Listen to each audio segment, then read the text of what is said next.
I was 19 and was just about to break up with my long term boyfriend. We were both away at college, had kind of fallen into a relationship very, very easily, very quickly our freshman year. And by my junior year, I realized that he was not going to be my long term partner. So we decided to break up. And the very last time that we had sex, we faithfully used a condom, but the condom broke. And so it was the beginning of that summer, and I was in a panic. Um, I was away on full scholarship. I was always the good girl, and I did not want to tarnish that reputation of what people thought of me. And so, pretty much decided for abortion. I could not see any kind of way that I was going to be able to support a child and finish school. I thought I would lose my scholarship, lots of other pretty selfish reasons. But I did call my sister, who I knew was pro choice at the time, and I didn't talk to anybody else. I didn't ask for any other advice because I was pretty clear in my head about what I wanted to do.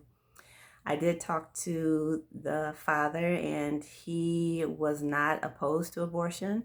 I asked him for some financial help, and he was able to pay for about half of the costs. At the time, I was living in Upper Michigan, and my sister was in Ann Arbor. So I knew that to be a pretty liberal town, and I also knew that it wouldn't be a problem for me to get an abortion. So I went to visit her that summer, and I can remember lying to my parents. I had always come home for summers, and I had always worked to earn money. And that summer, I made up some kind of story about how I wanted to spend time with my sister. It was getting close to my graduation, whatever I said.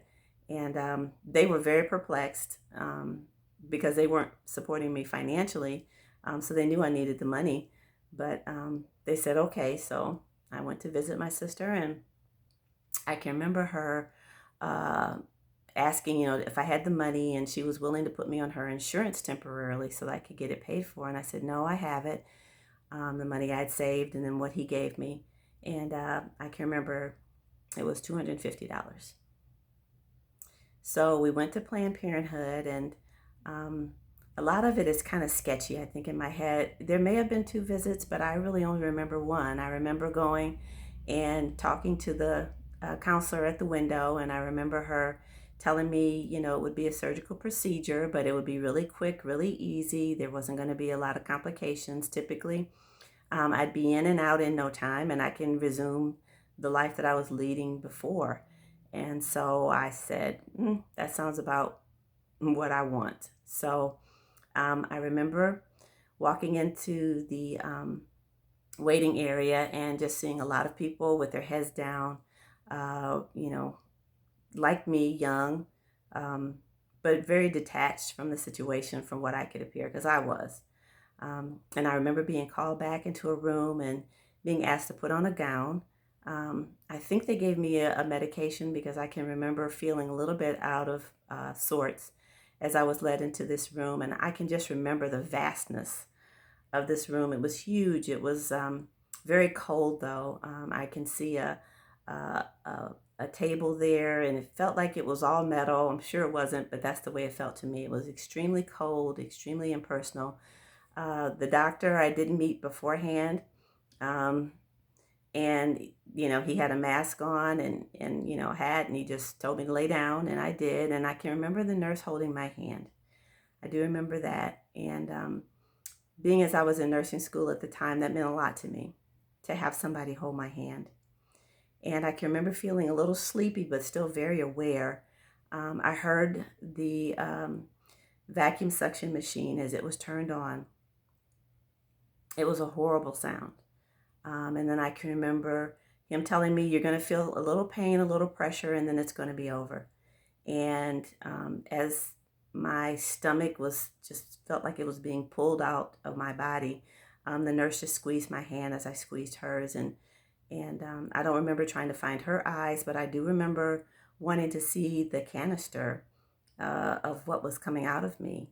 And, after being told it was just a blob of cells, and me not doing any research other than that, um, I just looked over and all I could see was a lot of blood, a lot of tissue, some white flecks. And then I just feel like I must have just left my body, because after that, I really don't remember a whole lot. I remember kind of waking up, coming to in a chair, and being offered some crackers and something to drink.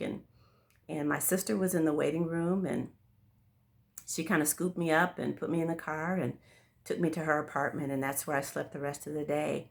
The next day I woke up and it really wasn't much better. I felt like there was a lot of discomfort and pain, but there wasn't anything I felt like I could do about it other than take a Tylenol. So I just kind of felt like I wandered around the rest of that summer. I don't remember a lot of what I did. There was nothing really meaningful in that summer for me, but I do know that that next fall I went back to school and acted like nothing had happened.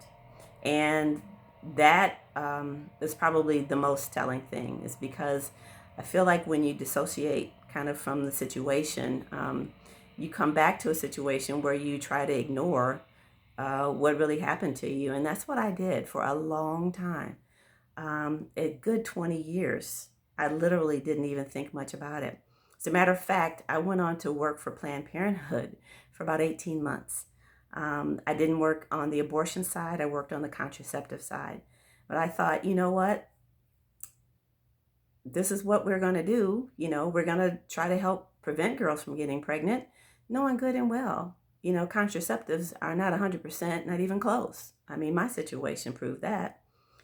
I think what really discouraged me was the revolving door of young women I saw who were young, bright, beautiful like me, um, but did not have any support system, didn't know that they had other options, were not being counseled that way. They were just coming in to get contraceptives and get treated for STDs, and it was just this revolving door. I think that really was the punch in my gut that this was not going to end. Me just dispensing contraceptives wasn't going to work. It wasn't going to help. So eventually I came to understand that that was not God's plan for me. He did not want me in that industry long term, and He wanted to show me a different way. So He brought into my life a woman who just showed me God's unconditional love. And I was so grateful to have her speak life over me. And that was I think, my push to ask God for forgiveness for my abortion. And when I did, I felt immediately forgiven. But then I started working for a pregnancy resource center in Ohio, and I was so happy to be an abstinence educator. I wanted to fish upstream, so to speak. I wanted to help prevent these young people from making these decisions in the first place. And so I would show them all the gross STD slides and talk about the the pregnancy rates, and what would happen if you chose abortion, and how it hollowed you out, and that was good. I enjoyed that part of my job, but sometimes the center director would ask me to help counsel abortion-minded clients, and I found out I couldn't. I was just emotionally not there. They even asked me to train to be an ultrasound technician, and immediately in my gut I said, no, I can't do it. That's when I realized I was forgiven, but I wasn't free. Not free from my own shame and guilt. So just as it so happens, we moved to Florida, and I joined this wonderful church, and this church supported a pregnancy resource center, and within that was an abortion recovery program called Healing Grace. And I can remember thinking, I didn't even know there was such a thing as abortion recovery healing. Nobody had ever mentioned that. I'd never seen it anywhere, but I took the card and I thought about it for about a year or so. And then finally God nudged me and said, you know what, daughter, it's time. I've got something really special for you. So I picked up the phone and I called Healing Grace, and I can remember feeling accepted and wanted right away.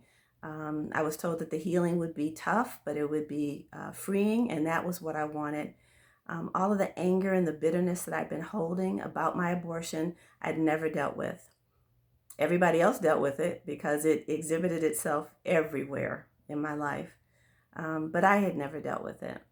And so I started that 8-week journey of forgiven and set free. And that is exactly what happened. There was a freedom that came from being transparent with myself, with God, um, really tapping into and reaching into a lot of the feelings that I had taken a lot of time and effort to bury. And there were so many people around me that paid the price.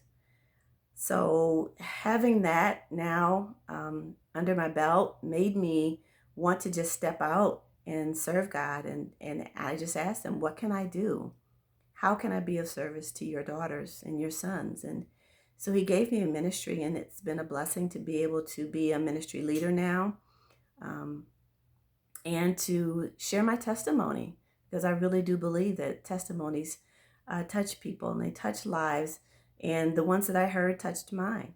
And so I think part of the healing process for me has been one of self reflection, but most importantly, healing in community.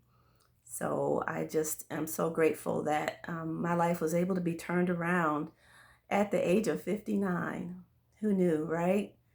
We can hold things for so long, but that's not what he wants. He wants us to be healed.